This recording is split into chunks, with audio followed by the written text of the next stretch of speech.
O Dduw ein tad, da ni'n troi atat yn ystod tymor y Grawys i ofyn am dy help i fod yn driw i ti.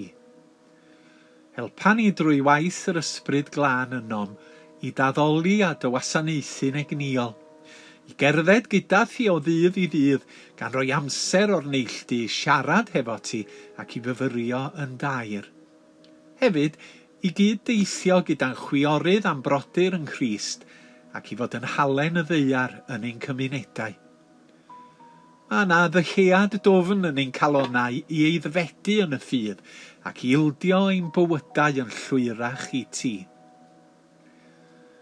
Yn y byd cymysglyd hwn, mae yna gymaint o leisia'n galw arna ni, cymaint o bethau yn mynd a'n bryd ac yn ein tynnu hwnt ag yma. Tyna ni arglwydd yn y cyfnod hwn i mewn i dyfynwes di, mwyn i ni dogoneddu a thyfu'n debycach i Iesu.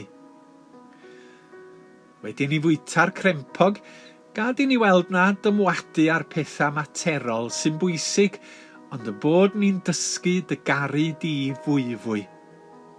A maddau ni arglwydd yn bod ni mor aml yn crwydro oddi wrtha ti gan ddilyn eilunod. Eilunod fel materoliaeth, hunanoldeb, trachwant ac ariangarwch.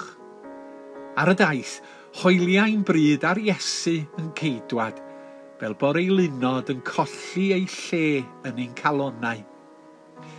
A phan ddaw'r Pasg, helpa ni ddeall arwyddocâd marwolaeth a berthol yr Iesu trosom, a goleuni anorchfygol ei atgyfodiad ef. Gofynnwn hyn yn enw Iesu ein harglwydd a'n gwaredwr. Amen.